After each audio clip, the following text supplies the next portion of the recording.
Buenas tardes a todos y a todas. Gracias a quienes se acercaron a la presentación del libro. Yo soy Facundo Cruz, soy el coordinador general del Observatorio Pulsar de la Universidad de Buenos Aires.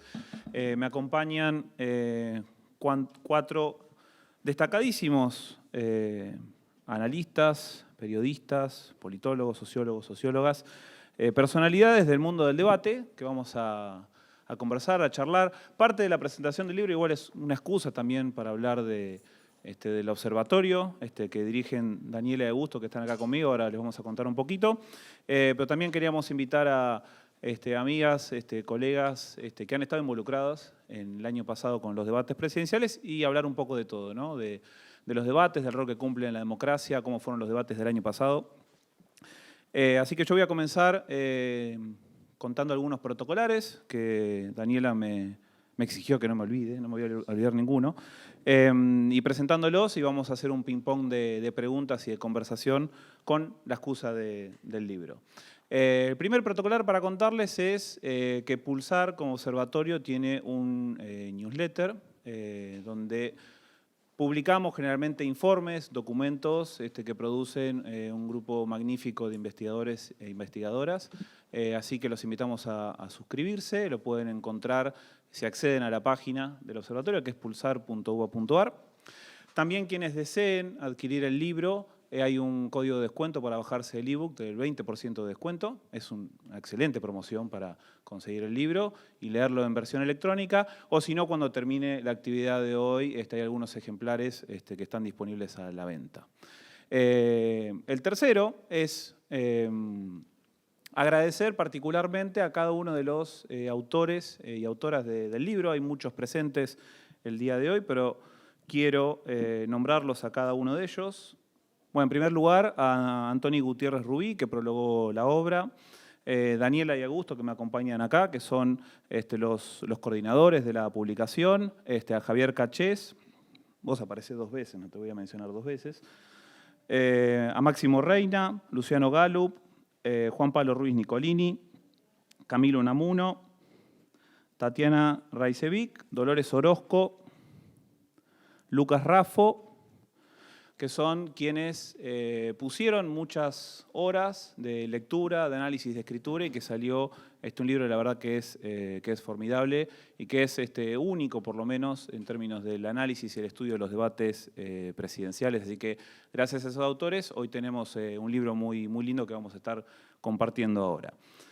Quienes me acompañan hoy como oradores son Augusto Reina, que es politólogo, consultor y director de Pulsar y compilador del libro; Daniela Barbieri, socióloga, consultora, también directora de Pulsar y compiladora del libro; Ana Iparaguirre, politóloga y consultora; y Lucila Luli Trujillo, que es periodista y fue moderadora del debate presidencial, de uno de los 3 debates presidenciales el año pasado. Vamos a estar conversando un poquito con ellos para que nos cuenten sus impresiones, aprendizajes con el libro, también tal vez alguna experiencia de color del debate del año pasado. Vamos a comenzar con Augusto, más que nada para hacer un poco foco en lo que es la importancia del estudio de los debates presidenciales, entender por qué estudiamos los debates presidenciales, cómo podemos estudiarlo y sobre todo qué aportamos al conocimiento general de la política cuando estudiamos y aprendemos sobre debates presidenciales. Así que, Agus, si nos querés, ¿nos tiene unos minutos? Gracias, llego ahí. Y gracias por estar acá. Yo estoy con un tema de tos, con lo cual si en algún momento ven que yo me ahogo, simplemente es como, bueno, voy a agarrar el micrófono Facu y va a seguir hablando y yo voy a estar bien. Es importante que lo sepan, voy a estar bien. Pero estoy con una bronquitis bastante fuerte, así que vamos a ver cuánto me acompaña la voz. Bueno, primero gracias por acercarse a todos acá y gracias Ana y gracias Luli por venir a hacer la presentación. ¿Por qué empezamos a estudiar los debates presidenciales? Voy con una curiosidad biográfica, si quieren, que es algo muy personal, y es que me dio vergüenza. Y acá lo veo a Nacho Ramírez, que es un colega nuestro, a la izquierda, que es director de un posgrado en Flaxo, y en algún momento me invitó a dar una clase sobre debates presidenciales, y cuando estaba armando la clase me di cuenta que esencialmente todo lo que estaba diciendo lo sabía por lo que sabía estudiar en un país, si quieren en 2 o en 3, pero que prácticamente no sabíamos nada de Argentina, y eso no era poco casual, porque en Argentina nunca habíamos hecho un debate presidencial. Pero nos gustaba mucho repetir esencialmente lo que sabíamos de debates norteamericanos, que son muy relevantes y los conocemos todos, pero que sabemos muy poco. Y eso me dio vergüenza. O sea, en un momento dije, ¿pero qué sabes de lo que sucede en América Latina? Y la verdad es que sabía muy poco. Y a partir de ahí nos empezamos a enfocalizar un poco más en el tema.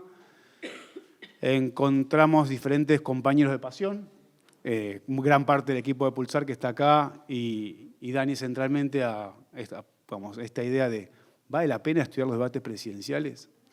Y más allá de la curiosidad geográfica, yo creo que sí vale por dos razones de vuelta, también que son personales. La primera es por lo que representan. A mí me gusta la idea, en general, del desacuerdo respetuoso. Digamos, de esto de que dos personas pueden estar de acuerdo o no estar en desacuerdo. Y eso, digamos, que es central y neurálgico a la democracia y que hace a la tolerancia liberal y a otros valores bastante importantes de la libertad de expresión, pero creo que es importante y que está bueno. Y creo que uno de los pocos rituales que tiene la democracia moderna, que son los debates presidenciales, es un ritual que representa esto, en el espacio y en el tiempo. Esta idea de que es posible que dos personas estén en desacuerdo y que ese desacuerdo se zanje de forma pacífica, sin violencia, sin agresiones. Eso me parece que está bueno. Y eso creo que es una idea por la cual, en primer lugar, hay que jerarquizar los debates y centralmente estudiarlos. La segunda es su practicidad. Y esto es por qué. Y esto, si quieren, hasta más en este tiempo más frugal, donde estamos contando cada una de las monedas, ¿por qué el Estado, por qué una institución tiene que crear un debate presidencial? ¿Por qué tenemos que gastar dinero en eso? ¿Cuál es el valor de que alguien tenga que debatir con el otro? ¿Por qué yo tengo que poner plata para que el Estado financie un debate presidencial? Y acá hay un poco el origen, y también creo que por eso son relevantes, de, si querés, el sentido más normativo y teórico de una campaña electoral, donde supuestamente las campañas electorales, supuestamente, no me maten, tratan de darle información a la ciudadanía para que tome una decisión formada.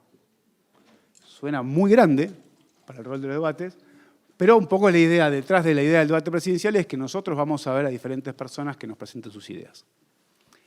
Y la última, que creo que es la más relevante para el caso argentino, si quieren, y que es la idea de horizontalizar la oferta política. Y a esto me refiero, que es algo que es gran parte del estudio de Pulsar, creo que es uno de los puntos que encontramos como relevantes, es la capacidad que tiene un debate de ponerle y darle centralidad a un partido que de otra forma no hubiera tenido nunca la posibilidad de acceder a la palestra, a la posición, digamos, comunicacional de acceder a mucha población. Por ejemplo, y concretamente, los partidos más chicos. Como la mayoría de ustedes creo que ya saben, los debates presidenciales son eventos que tienen enorme cantidad de rating, de manera tal que tiene esa otra función de esto, es cuánto espacio le estamos dando a partidos que normalmente no tienen espacio para hablar en un evento de este tipo de características. Con lo cual, y ahora todavía la voz me acompaña, y eso es bastante milagroso. Gracias. Esto es bueno. Son esa serie de razones. Las primeras algunas biográficas y las otras más concretas. Hay valores que creo que vale la pena analizar y después hay elementos por los cuales creo que es relevante defender y perfeccionar los debates presidenciales para adelante. A continuación vamos a escuchar a Ani Paraguirre, a quien preparamos algunas preguntas que le enviamos. Más que nada queremos saber tus impresiones sobre qué dudas tenemos sobre los debates, qué certezas tenemos sobre los debates, si los debates sirven para reforzar a los propios o para convencer a los ajenos, en términos electorales, ¿no? Siendo un acto de campaña, y qué datos podemos recolectar para estudiar sobre los debates. Preguntas que pueden ser para 2 horas de charla, pero tenemos 15 minutos nomás. Voy a ser breve y si me estoy pasando a hacer una tosecita como las del debate de masa, si lo escucho bien fuerte para que lo escuchen. Yo voy a arrancar preguntándoles a todos, pensando el año pasado en el último debate, ¿no? El de Massa y Milei, que capaz que es el que más nos acordamos. Cuando terminó ese debate, ahí se me escucha mejor, ¿quiénes creían que sabían quién lo había ganado? Levanten la mano. ¿Quiénes dijeron? ¿Nadie más? ¿Sí? Casi todos, ¿no? Bueno, es como el meme, ¿vieron? Que dice, después de ser todos expertos en COVID, hay un debate y somos todos expertos en las expresiones faciales, la gestualidad, el contenido, si ganó, perdió, si se veía nervioso, qué le generó a la gente. Por eso es tan importante que se estudien los debates y tener datos. Yo me acuerdo después del segundo debate, me llamó mi mamá y me dice, Ana, Schiaretti la rompió. ¿En serio? Le digo, ¿te gustó? ¿Tan bien? ¿Te pareció que estuvo? Y me dice, sí, claro, ¿no viste que nadie le repreguntaba nada? Se ve que nadie le podía argumentar lo que decía. Bueno, digo eso, obviamente, los que seguimos la política un poco más de cerca, bueno, sabemos que nadie le preguntaba a Schiaretti porque no había votos que sacarle a Schiaretti. Después le fue bastante bien, de hecho, después del debate. Pero la interpretación de mi mamá era tan diferente de la que tenía yo, hipercontaminada por la política y por la estrategia política atrás de los debates, que la visión fresca de ella es muy parecida a 40 millones de visiones frescas que los ven muchas veces a estos candidatos por primera vez. A los chiquitos como Schiaretti o Bregman, que no los conocían seguramente la primera vez, pero a los grandes hay muchos que también, muchas personas, los que están desinteresados, desinformados de la política, también era la primera vez que los podían ver. Entonces, me parece que quiero resaltar la importancia de este libro, y es que nos da un parámetro objetivo, algo que todos tenemos una opinión, porque es algo que nos marca, que lo vemos, que incluso la gente que no está muy metida en política, ese día, en ese debate, presta atención y ve y se forma una opinión. ¿Y qué impacto tienen estos debates? Bueno, yo quería hablar de 3 cosas o 3 tipos de impactos que me parece que vale la pena diferenciar, ¿no? El primero es el electoral, que recién me preguntaba, bueno, ¿mueve votantes o no mueve votantes? La evidencia que tenemos es que mueven los márgenes, de hecho, en los márgenes. Que el movimiento que tiene, que puede ser de más de 10 puntos, que es de gente que cambia de opinión, que dice que votaba uno u otro, pero mucho de ese movimiento se cancela, porque unos van hacia un lado y otros van hacia otro, entonces se cancela. Pero que el movimiento marginal absoluto, en general, es chiquito. Pero un movimiento chiquito en una elección cerrada, que tiene poca diferencia, puede tener un impacto significativo de dar vuelta a una elección. Ahora, ¿qué genera hacia adentro? Porque genera una psicosis hacia afuera, vamos a ver los debates y vamos a definir por quién votamos.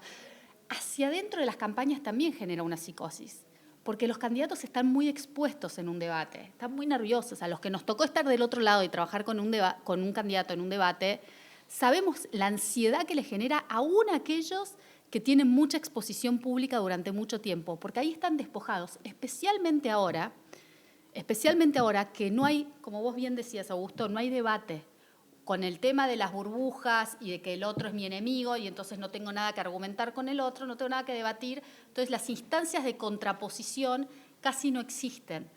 Entonces es algo realmente inusual a lo que no están acostumbrados. Yo creo que antes en política había mucho más ida y vuelta, un debate mucho más articulado de argumentos. El segundo componente es el que hablamos muchas veces, ¿no? Tiene un impacto en la agenda en general. Después de un debate hay nuevos temas que discutimos que no estaban antes. Pero además del tema de agenda, del que se habló mucho y seguro Daniela y Augusto, de hecho, escribieron un montón en el libro, está el tema de los atributos de los candidatos. La fantasía que tenemos todos nosotros como votantes es poder ver a los candidatos desnudos, no físicamente desnudos, no sé, capaz que alguno tiene esa fantasía, yo no. Pero desnudos de todo el artificio y de todo lo que los consultores les hacen decir y hacer para engañarnos, ¿no? Entonces, la percepción es que en un debate podemos verlos tal cual son y se pueden equivocar y pueden mostrarnos un poquito de su esencia, un poco de esta autenticidad.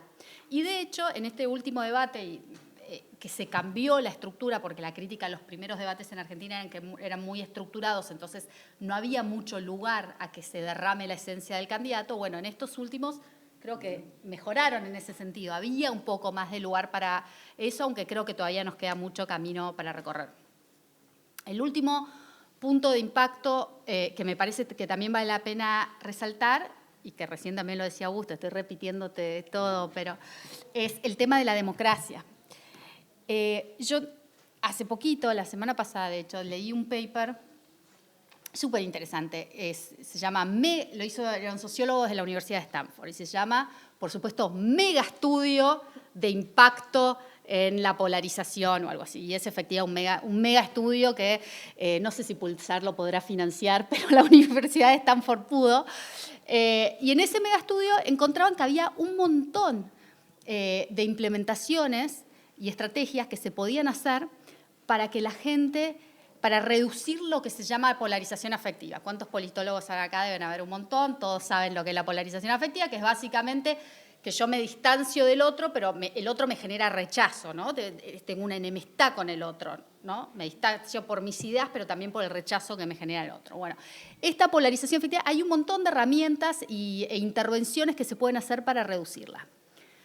Pero lo que el estudio también encuentra es que esas intervenciones, en un plazo de 2 semanas, lo que se logró puede reducirse hasta un 70%. ¿Por qué?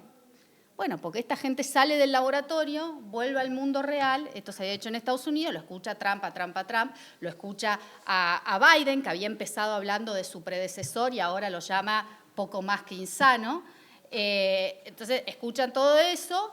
¿Y qué ocurre? No solo que se reduce ese efecto que se había podido producir en el laboratorio y vuelve la polarización, sino que además, como ellos habían hecho un intento de reducir su polarización, ahora se volvían más cínicos respecto de la política de lo que estaban antes. Digo toda esta historia larga sin querer contar todo el paper para explicar que la forma, la civilidad que haya entre los que nos gobiernan, esto que decías vos de los debates, de que haya una argumentación, no es solo porque nos gusta, es porque si no existe de arriba hacia abajo, eso no se puede cambiar solo de abajo hacia arriba. Así que eso era lo último que yo quería decir de eso. Y quizás cerrar, a mí siempre me gusta, hay una frase de Karl Rove, que estratega maligno de los republicanos en Estados Unidos, pero que él decía ¿qué buscaba la gente en un debate, ¿no? Buscaba ver si el tipo era fuerte, digo el tipo porque esto todavía no habían habido candidatas mujeres hasta el momento en el que él estaba con Bush, pero si era fuerte, si se podía confiar en él y si se preocupaba por gente como yo. ¿Qué falta ahí? Si sabe de economía, si sabe de seguridad, si sabe de política exterior. Porque lo actitudinal, ¿no? Si es alguien en quien yo puedo confiar, ¿le puedo entregar mi vida, mi futuro? ¿Le puedo dar las riendas de este carruaje a este tipo o tipa que tengo acá enfrente? Bueno, eso es en el fondo lo que los que no están intoxicados de política como nosotros están buscando. Dame alguna señal de que vos me vas a llevar al buen camino. Y eso es en última instancia lo que están buscando. Bueno, gracias Ana por el aporte. Ahora seguimos con Luli, a quien vamos a preguntarle por chusmerío más que nada, habiendo sido moderadora de uno de los debates. ¿Cómo fue la experiencia de moderar un debate, ¿no? Tu experiencia personal? ¿Cómo te preparaste para moderar un debate en un contexto de alta polarización política, como fue el año pasado? Y después, si alguna anécdota o nota de color con la que nos puedas contar e iluminar del debate, también estaremos muy agradecidos. Yo sabía que a todo el mundo le gusta el chisme, básicamente. Yo de eso vivo, así que no es una crítica, solamente es una apreciación. Y traje para mostrar, para que vean que hay muchas cosas que yo me encantaría contar y no puedo, lo que a mí me hizo firmar la Cámara Nacional Electoral el día que me convocó junto con colegas, y en caso de que yo viole alguna de estas cositas que acá están firmadas, tengo que pagar un palo 200. Más allá de que me pueden enjuiciar y un montón de cosas. ¿Al valor del año pasado o al de ahora? No, bueno, esto piensen en que yo lo firmé el 27 de septiembre del 23. Era un palo 200 mucho más de lo que es ahora. Pero no, lo traigo a modo de broma, pero no, en realidad, porque el día que lo firmé, que fue septiembre, a los 10, 15 días me tocaba moderar, ser parte de los moderadores del primer debate. Fui a mis jefes y le dije, che, miren, no puedo entrevistar a ningún candidato, ni aunque lo pongan en un móvil ni nada, porque no puedo tener contacto. Y de hecho fue una pregunta que surgió de algunos colegas ese día, che, pero si aparece en un móvil, bueno, podés preguntarle de cosas que no tengan que ver con el debate. Y medio que todos los ojos estaban puestos en el debate, con lo cual fue algo bastante incómodo, pero principalmente, creo yo, tiene que ver con lo que vimos los periodistas y quienes formamos parte del debate, más que nada en Santiago del Estero. A mí me tocó ser parte del primer debate presidencial del año pasado, que fue en el Fórum de Santiago del Estero. Viajamos un par de días antes. Digo que especialmente ahí y no tanto en la UBA, porque hubo algo de una convivencia entre todos los equipos de campaña que en los debates de la ciudad no se dio. Digo, cada uno estaba en un hotel, en una oficina, iba, llegaba y se retiraba. Acá hubo ensayos del día anterior, ver quién estaba en cada hotel, hubo una especie de como si fuese búnker o carpa bien grande con containers adentro y cada equipo de campaña adentro de un container y los moderadores adentro de otro container y todos compartiendo los mismos baños en otro container. O sea, era una cosa medio de campamento de previa y escuchaba a Ana lo que decía de lo que implica para los equipos de campaña y lo que se veía en los equipos de campaña en las horas previas al debate era de un nerviosismo absoluto. Personas que no voy a nombrar, pero que todos conocen con nombres y apellidos muy famosos en la política argentina, corriendo de un lado para el otro con papeles, con está el rumor de que fulano va a levantar un cartel que no puede levantarlo, chequea que no sé qué cosa. Y en el medio, los moderadores que éramos periodistas a los cuales nos miraban como diciendo, ¿y qué hacemos con estos acá, no? Y nosotros como mudos, yo de hecho le había entregado el celular a mi novio que me había acompañado y le dije, llévatelo porque no quiero ni tener celular acá adentro, quiero estar limpia, desintoxicada por completo. Eso por un lado. Por el otro, había temas en la previa de ese debate, y me parece interesante mencionarlos para entender después lo que significó, que daban un contexto. Era el primer debate. Había una gran sospecha en torno a Javier Milei, nunca había debatido, estaba guardado, decían, hace un par de semanas, o porque tuvo un brote psicótico o porque estaba preparándose para el debate de su vida, ¿viste? No, era como que no había punto medio en los rumores de lo que estaba ocurriendo, de que no se presentaba, de que se bajaba del debate, bueno, finalmente fue, todos lo vimos. Un día antes surge el Insaurralde Gate, con lo cual los que estábamos en Santiago del Estero dijimos, listo, mañana este tema se come todo el debate, o sea, no va a haber manera de evitarlo. Y casi que pasó desapercibido. Se esperaba que Patricia Bullrich cada 3 minutos lo nombre, nunca lo nombró. Con lo cual ahí también había algo, mientras moderaba, que decía, no lo van a nombrar. O sea, yo por dentro pensaba, si estuviese en rol periodista y poder preguntar, es lo primero que tiro sobre la mesa, que arranquen a matarse. Bueno, no estaba ocurriendo y mi rol claramente no podía ser ese. Los debates, y este libro, Dani lo sabe, yo lo leí en el avión yendo a Santiago del Estero, con lo cual está subrayado en un momento de mucho nerviosismo y de querer estar a la altura de las circunstancias. El debate está recontra, mega regulado.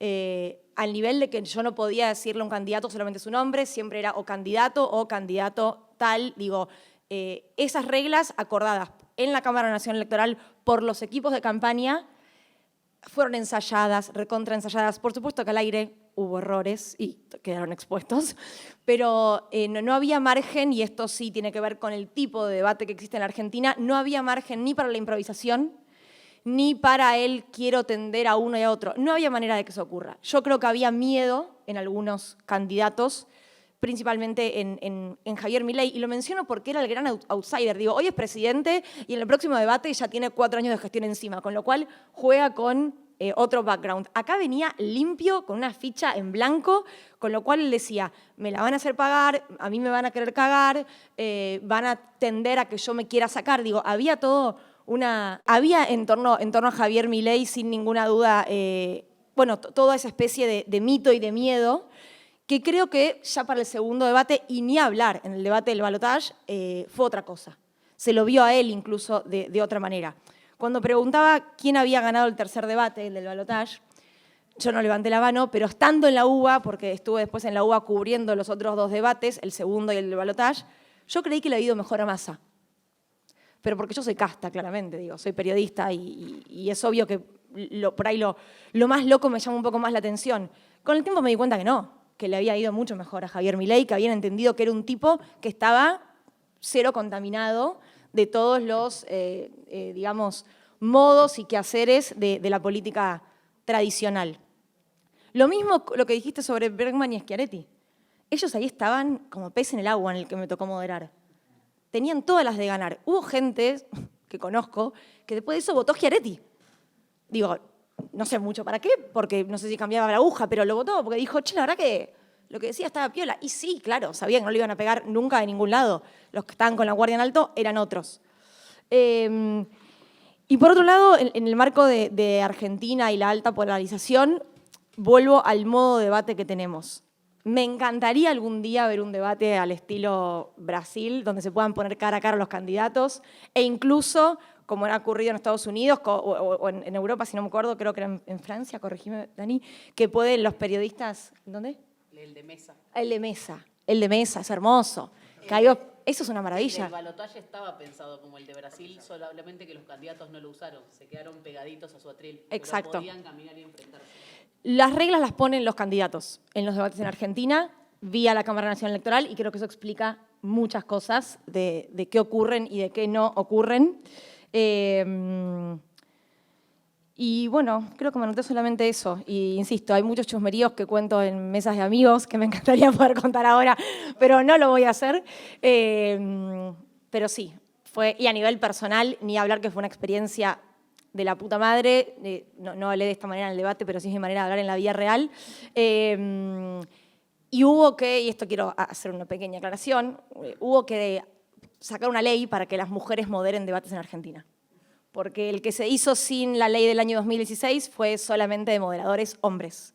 Con lo cual, una vez más, necesitamos que el cupo entre de alguna manera, y gracias a esa ley y ese orden que hay hoy por hoy en torno a los debates en Argentina, hay duplas, y no puede ser solamente los que le caen bien a cierto sector de la política tradicional, que son los que habían elegido que ciertos hombres moderen el primer debate, que, insisto, no fue regulado por ley, pero fue sí un debate muy visto. También creo que hay una especie de cultura argentina en torno al debate que lentamente se va construyendo, porque si uno mira incluso el rating del debate de 2019 y del debate del 2023, tuvo mucha más visualización lo que fue el de 2023, ni hablar de lo que generó en redes sociales y si uno suma las visualizaciones por stream y por YouTube. Cerramos entonces las exposiciones, presentaciones con Dani Barbieri, de quien queremos saber que nos cuente un poco, que cuente también al público, la experiencia de los dos estudios, del estudio del debate 2019 y del 2023 que hicimos de Pulsar, también notas de color en torno a la organización de esos estudios y sobre todo, y no menos importante, cuál es la importancia de un centro de estudios que se especialice en estudiar los debates y aportar a su mejora. Bueno, gracias Facu, gracias a Luli y Ana, la verdad, muy bueno. Y como me pareció muy bueno todo lo que tuvieron para aportar y decir, preparé tus preguntas, Facu, pero creo que las voy a cambiar sobre la marcha. Y anoté 6 cosas que dijeron ellas, que me parece que ir tomando cada uno de esos temas puede estar bueno en relación a los resultados que nosotros fuimos teniendo de los estudios en Pulsar, tanto 2019 y 2023.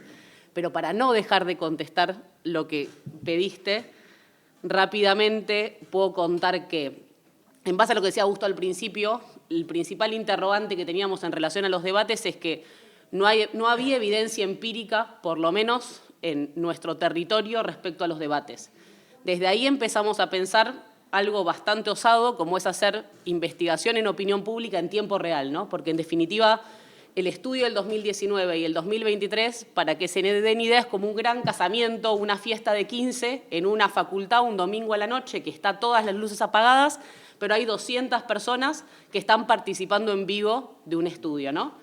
Con lo complejo que es eso, muchos de los que estamos acá trabajamos a morir los días previos, esa noche, procesamos datos toda la noche para tratar de que al día siguiente puedan estar, genera un trabajo enorme para poder tener estos resultados incipientes que nos gustaría que fueran mucho más abultados, como cuenta Ana, digo, de las herramientas que tienen para medir en otros lugares, pero que son muy costosos y que, bueno, que tienen una logística de implementación muy grande.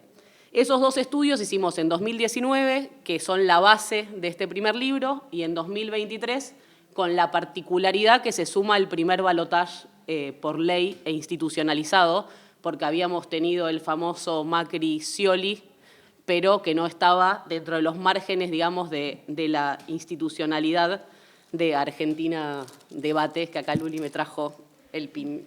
Tenía como 15, fui repartiendo por la vida. Pero bueno, contándoles un poco eso y que a partir de ahí nace nuestra primera línea de investigación, se fortalece el observatorio, hoy somos un grupo bastante grande que a pulmón vamos investigando distintas líneas, una de ellas sigue siendo el debate, es que voy a retomar 6 puntos de lo que las chicas estuvieron marcando y que me parecieron súper interesantes para contarles algunos resultados que se fueron dando de lo que nosotros venimos concluyendo entre estas 2 experiencias que tenemos. El primero que anoté fue no me acuerdo si era tu tía o mamá, que dijo que a Schiaretti le había ido muy bien y que después Luli dijo que se había movido como un pez en el agua, ¿no? Por probablemente no tener el corset de candidato favorito y poder ir más despojado de esa presión. Pero lo que vimos sobre todo en el estudio del 2023, que tiene correlación con lo que vimos en el 2019, que las terceras fuerzas, es decir, los candidatos que vienen corriendo la carrera de atrás, salen mejor parados porque incrementan sus niveles de conocimiento, que para los que nos dedicamos a estudiar campañas electorales es muy difícil poder aumentar los niveles de conocimiento que en una sola noche logran tener en esa tarima única que se les da de competencia igual y horizontal con sus competidores. Y en el caso de Schiaretti realmente hizo una muy buena performance en el debate y aumentó sus niveles de conocimiento y sus niveles de intención de voto por encima de los márgenes que hablábamos recién de Ana. Con lo cual me parece interesante para reforzar, digamos, a lo que voy a ir en la conclusión de estos 6 puntos de ellas. El segundo es esta idea de que, bueno, de que en la política, lo que decía Ana, que no tenemos debate y que en definitiva el debate electoral, y un poco lo reforzaba Augusto, es una instancia donde estamos obligados a zanjar la violencia, a la hora de discutir, y estamos obligados a intentar consensuar o por lo menos estar de acuerdo en estar en desacuerdo. Y me parece interesante para los tiempos de hoy que es el único momento que intenta por lo menos saltar el laberinto de la segmentación. Es decir, todo lo que hoy nosotros recibimos en nuestros teléfonos, de las personas con las que conversamos, está totalmente mediado por los famosos algoritmos que nos llevan a reconfirmar nuestros propios sesgos, ¿no? Y el debate intenta en algún punto, en un mismo día, ponerte todas las voces e intentar saltar ese cerco. Ahora, voy al tercer punto, que era la cuestión de la polarización de lo que hablaba Ana hace un rato, ¿no? Bueno, intentan los debates salir de ahí, pero lo que nosotros vimos, sobre todo en el balotaje, es que el debate en algún punto llevó a más indecisos que a una confirmación del debate. Y nos pasó en el balotaje que fue muy diferente a la medición 2019 y muy diferente a la medición del 2023 de las generales. Personas que se iban del debate con una seguridad de voto y la incrementaban después del debate, en el caso del balotaje la indecisión fue más grande. Creemos acá, después vamos a hablar un poco de lo que pasó Milei y Massa en ese debate, pero nos parece que acá hay un punto, ¿no? Y que por otra parte, esa polarización, si bien coincido con Ana, que en el primer momento parecía que estaba, se podría sortear o se podía saltar, esta idea de Massa ganó el debate, de todos los titulares, se fue confirmando hacia una rectificación de esos indecisos que cada vez a lo largo de la semana, volvimos a medir 5 días después del debate, se fueron volcando hacia Javier Milei. Nosotros medimos 24 horas antes que sea la elección a esas personas que habían visto el debate y empezaron levemente a irse hacia el candidato de La Libertad Avanza. Entonces ahí hay otro punto. Otra cuestión que hablaron ellas era la cuestión de lo actitudinal versus el que sabe, ¿no? Que me parece súper interesante, porque nosotros medimos cómo incrementan los electores su conocimiento respecto a los temas. 2019 y 2023, en las generales, nos pasó algo similar. Aumentan sus ganancias cognitivas respecto a los temas. Es decir, salen sabiendo, aunque sea un poquito más, qué opina uno de seguridad, qué opina otro de educación, qué opina otro de economía. ¿Qué pasó en el balotaje? Probablemente todos recordamos lo actitudinal, a un Massa diciendo por sí o por no Javier, por sí o por no Javier, por sí o por no Javier. ¿En qué bloque sucede eso? En el bloque de economía, el bloque más determinante para una elección donde el clivaje economía sí, economía no, iba a ser determinante para la elección.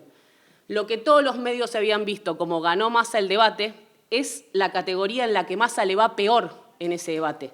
Y hay muy poca recordación respecto a sus propuestas económicas. ¿Por qué? Porque en realidad no usó ese tiempo para dar información, lo usó directamente para lo actitudinal. Entonces, sí hay una recordación de lo actitudinal, no necesariamente, en este caso, fue positivo a la hora de, inclinar la balanza de esos indecisos. Quinto punto, no había margen para la improvisación, dijo Luli, estaba todo como empaquetado. Bueno, la principal crítica constante que vemos desde 2019, tanto generales como balotaje, es eso, ¿no? Esto no es un debate. Hay un capítulo del libro que se llama Esto no es un debate. Este encorsetamiento forzado se ve y hasta en algún punto incrementa la crisis de credibilidad que tienen hoy la dirigencia argentina en su totalidad. Hubo un intento de Argentina Debate de mejorar esto, que era lo que acotaba recién a lo de Luli para el balotaje, pero no sé si vieron o se recuerdan que Massa intenta utilizar el espacio que tenía como parte de las reglas y cuando ve que Javier Milei se queda durito como una estatua en su atril, deja de utilizar ese espacio. Creo que inteligentemente, porque si no parecía que iba a avasallarlo corporalmente, más de lo que fue en la palabra, pero en definitiva, cuando uno retrocedió, los dos quedaron sin usar la posibilidad que intentaban las reglas del debate de generar mayor incremento. Y el sexto punto, que refuerza un poco lo que vengo diciendo, cuando Luli se terminó el debate y yo creí que ganó Massa, y después me di cuenta que no. Nosotros estuvimos en un gran dilema, ahí voy a contar la parte de atrás toda esa madrugada, porque empezábamos a ver los números y nos dábamos cuenta que algo raro había pasado con las repercusiones del debate, pero todos los medios al unísono estaban hablando y determinando que Massa había ganado. Entonces fue un debate entre nosotros, cómo cubrir eso, porque había atención pública respecto a los resultados y como todos los debates generan esa atención pública. Lo que nos dábamos cuenta es que, un poco lo que terminamos después ahora infiriendo todos, ¿no? Que ese político tradicional había avasallado a la persona común, al ciudadano común, y hasta había generado un efecto lástima en Javier Milei. Nos pasaba en los grupos en vivo. Yo esa noche me detuve en ver el grupo que eran como los indecisos o los que habían votado la tercera fuerzas, y había una sensación de incomodidad como que pare ahora lo está aplastando, ¿no? Como esta sensación del débil siendo aplastado por el más fuerte. Es verdad que si entramos en otros planos, en las estrategias de campaña, probablemente a Massa no le quedaba otro recurso, que utilizar el del político profesional. Esto no es una crítica de cara a cómo encarar el debate. Probablemente ese segmento del debate, por sí o por no, lo vamos a recordar por mucho tiempo y lo vamos a estudiar por mucho tiempo. La elección no es lo que se gana el debate, lo que se gana es la elección, y la elección estaba determinada por otras cuestiones. Pero es real que ese comienzo lo inoculó a Javier Milei de otras cuestiones en las cuales no pudo abordar durante ese debate. Dicho esto, también en el caso de los dos candidatos, que me parece interesante, jugó mucho la cuestión de la sanidad o las capacidades mentales de los dos. ¿Por qué? A los dos les recomendaban un psiquiatra o un psicólogo, a uno por mentiroso serial y al otro por esta idea de no poder controlarse o desbordarse de su ira, de su violencia y demás, lo cual también me parece interesante en lo actitudinal que veníamos hablando en relación a esto. Concluyo con que cuando las semanas previas al debate nos la pasamos escuchando no sirven para nada, no le importan a nadie, pero todos hablan de eso. Todos discuten sobre eso. Termina el debate y todos queremos pensar quién ganó el debate, quién no ganó el debate, como si eso fuera a tener una correlación con quién gana o quién pierde la elección.